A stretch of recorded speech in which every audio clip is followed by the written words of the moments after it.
Olá, seja bem-vindo ao Dica do Especialista. O tema de hoje é sobre a importância da anestesia em cirurgias ortopédicas. Para falar sobre esse assunto, nós convidamos o Dr. Jean Machado, anestesista da Narcoclínica.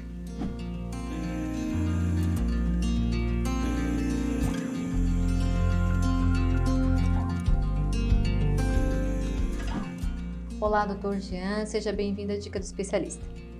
Muito obrigado, agradeço o convite, é um prazer estar aqui com vocês. Então, doutor, hoje a gente vai falar sobre a importância da anestesia em cirurgias ortopédicas. E para a gente entender um pouquinho, sobre essa importância, vamos começar falando sobre o que é anestesia.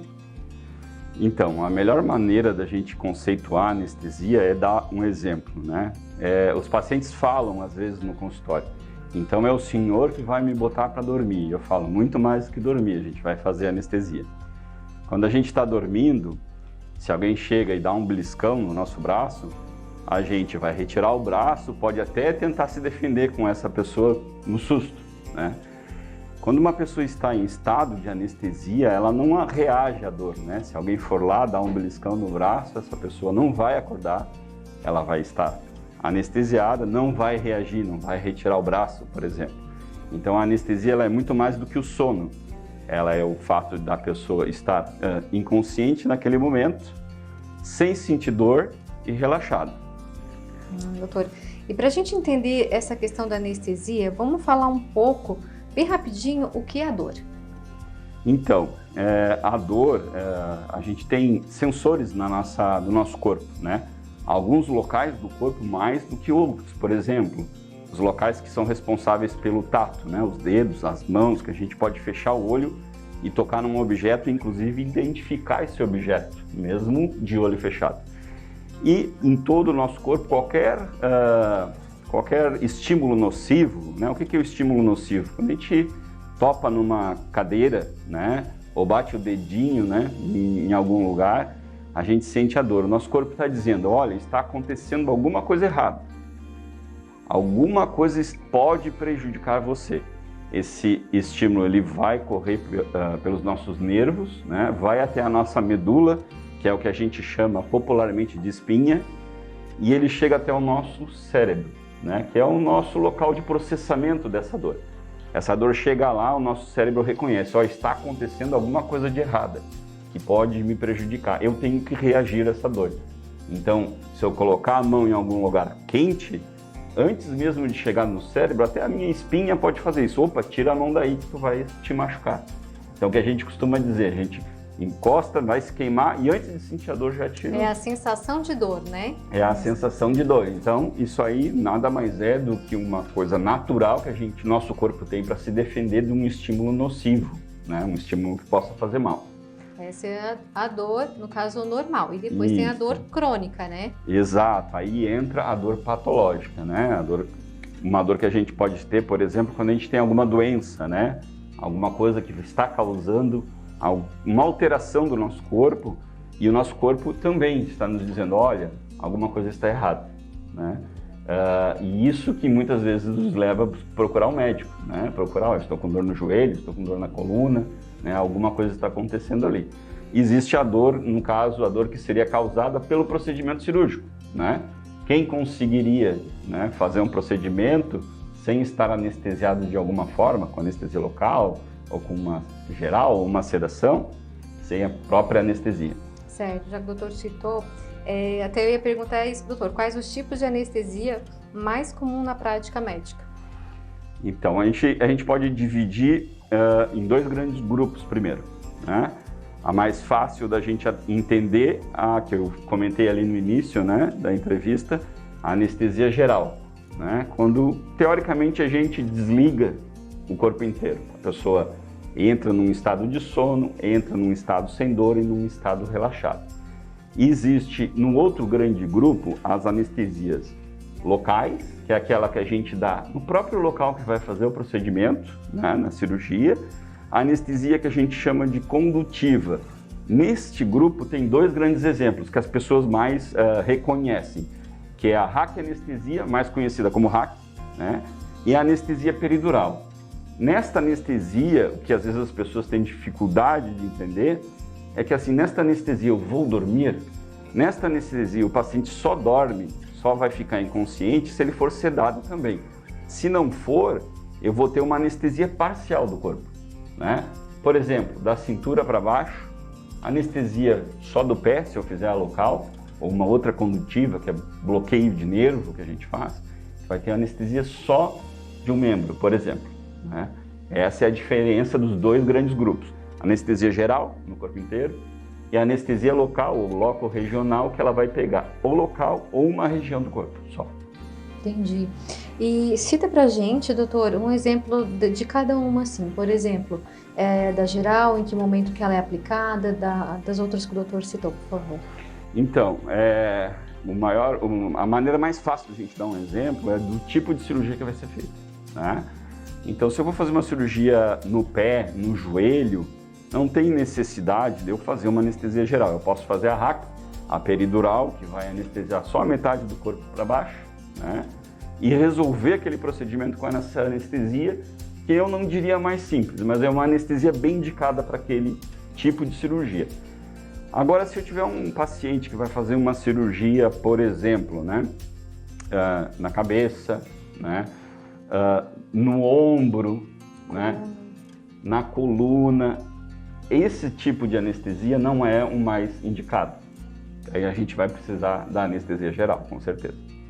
Legal, é importante o doutor falar isso, porque tem muitos pacientes que questionam, às vezes, no consultório de ortopedista, por que fazer a consulta com anestesista antes de fazer uma cirurgia? E por que eu tenho que levar os meus exames para o anestesista olhar, já que o ortopedista olhou? Explica pra gente um pouquinho sobre isso. Então, hoje, inclusive, é o Dia Nacional Mundial de Segurança do Paciente, né? E o que a medicina descobriu? Ela descobriu que quando a gente conhece o paciente antes, esse paciente sofre menos risco de ter uma complicação no procedimento. Então, o anestesista, ele é o clínico do procedimento. Ele vai checar esses exames, ele vai conversar com o paciente, vai colher a história do paciente, saber se esse paciente tem alguma patologia que possa trazer algum risco maior para o procedimento. Ele vai ver se será necessário exames complementares para que a gente não tenha, por exemplo, um sangramento durante o procedimento, ou se caso isso ocorra, já pedir, né, a reserva do hemodderivado para que vai ser necessário para essa cirurgia. Então, assim, eu costumo dizer que, comparando a uma grande viagem que a gente vai fazer, uma viagem tão esperada, né? Quando a gente faz uma viagem, a gente não vai simplesmente, amanhã eu vou viajar, pega tudo, sai correndo, pega o avião, o ônibus e vai para a viagem sem planejar nada. Chega lá, não tem hotel, né? Chega lá, não tem um carro, uma locomoção. Então a gente planeja isso antes para que não dê nada errado. Aí o paciente pode dizer, tá, mas se eu tiver um acidente de trânsito e não der tempo, né, de fazer essa avaliação, vai ser impossível, né? Ah, não, vou ter um acidente, vou me planejar para ir no consultório. Isso não vai acontecer. O paciente vai direto para o hospital. O que o Conselho Federal de Medicina fala? Que mesmo assim, sempre que houver a possibilidade do médico anestesista conhecer a história do paciente, ele deve fazê-lo. Ou seja, se o paciente chegou consciente, eu tenho que conversar com o paciente, perguntar sobre alergias, sobre patologias. Se ele chegou inconsciente e eu tiver o contato de um familiar no momento, eu tenho que conversar com o familiar. Eu só posso fazer uma anestesia sem conhecer o paciente se esse paciente chega no hospital inconsciente e não tem ninguém para falar por ele. E ele tem risco de vida. Se eu não fizer nada, ele vai morrer, né? Nesse caso. Mas sempre que a gente tem, que é o que tu comentou, procedimento eletivo, o que o Conselho Federal de Medicina colocou lá em 2017? Ele falou assim, que é a obrigação do anestesista conhecer o paciente com antecedência, de preferência no consultório. Porque tem trabalhos mostrando que quando a gente faz isso, diminui o risco de complicação, tanto durante a cirurgia como depois. E quando a gente fala de complicação, pode ser morbidade, que a gente fala, tem algum problema que vai causar alguma sequela, ou inclusive mortalidade, o problema de ter um falecimento por algum efeito adverso. Então essa aí seria a minha próxima pergunta, né? Qual a importância de escolher a anestesia correta para cada procedimento? Então, o doutor já respondeu aí, dizendo que, né? E aí eu peço para o doutor me dizer, para a gente terminar a dica do especialista, além dessas que o doutor citou, quais outras consequências, vamos supor, se eu faço uma cirurgia, vou fazer uma cirurgia e aplico uma anestesia errada, assim, tipo, né, foi feito, não deu tempo, não foi correto o anestesista disse, não, é essa que eu vou fazer, e na hora, né, o que pode acontecer se for feito esse procedimento errado? A importância de escolher um anestesista que seja habilitado mesmo, né, um anestesista. Então, assim, a primeira coisa é saber, né, que o médico anestesista, além dos 6 anos de medicina, ele teve que fazer mais 3 anos de especialização no mínimo, né? Que o médico anestesista, além de trabalhar com anestesia, também trabalha com dor crônica e dor aguda, dor no pós-operatório.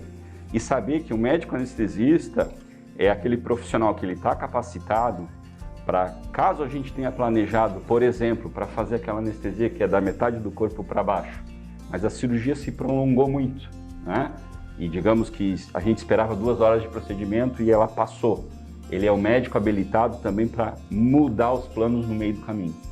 Então ele está habilitado, inclusive para um efeito adverso, alguma complicação maior, tratar aquela complicação. Eu vou te dar o exemplo. Eu sou presidente do Comitê de Hipertermia Maligna da Sociedade Brasileira de Anestesia. Pouca gente sabe dessa doença genética, né? E o anestesista às vezes faz uma pergunta que o pessoal acha muito engraçado. Tem alguém na família que teve problema com anestesia? E o cara pergunta, o que ele quer saber de alguém da minha família? Tem que perguntar se eu já tive algum problema com anestesia. Quando a gente faz essa pergunta, a gente está colocando em relação a esta doença genética, para vocês saberem o grau de importância da consulta pré-anestésica.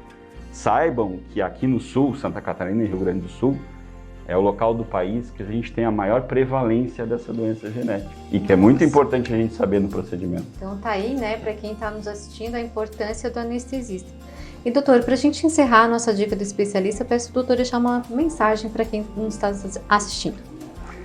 Então, eu, como comentei ali no meio da entrevista, né, então o médico anestesista, ele também trabalha com dor crônica, a gente tem lá na nossa clínica, né, o consultório de dor crônica e dor aguda. Ele também pode cuidar de você no pós-operatório, tratando da analgesia pós-operatória, para que o paciente passe por aquele momento necessário da melhor maneira possível.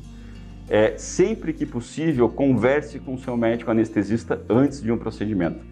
Além dele fazer essa categorização de risco, ele é a pessoa indicada para lhe explicar como o procedimento vai acontecer, para lhe tranquilizar, para prescrever a medicação pré-anestésica, que vai fazer com que você chegue mais tranquilo. Vai ser ele que vai prescrever as medicações para lhe ajudar no tratamento da dor, no pós-operatório também, e lhe acompanhar durante todo o procedimento. O anestesista não é aquele cara que só faz dormir, ele é aquele cara que faz você dormir, faz você não sentir a dor do procedimento, que vai ficar do seu lado, cuidando de tudo, temperatura, o batimento do coração, a pressão e a respiração. Nossa, uma ótima explicação. Então deu para entender a importância desse profissional em todo o procedimento cirúrgico. Doutor, quero agradecer mais uma vez a sua participação aqui. Acredito que o conteúdo ficou bem completo, bem rico. Eu agradeço o convite, estou sempre à disposição, né? A gente pode voltar para novos encontros. Obrigado. Obrigado também. E você que nos assistiu, continue nos acompanhando e até a próxima dica do especialista.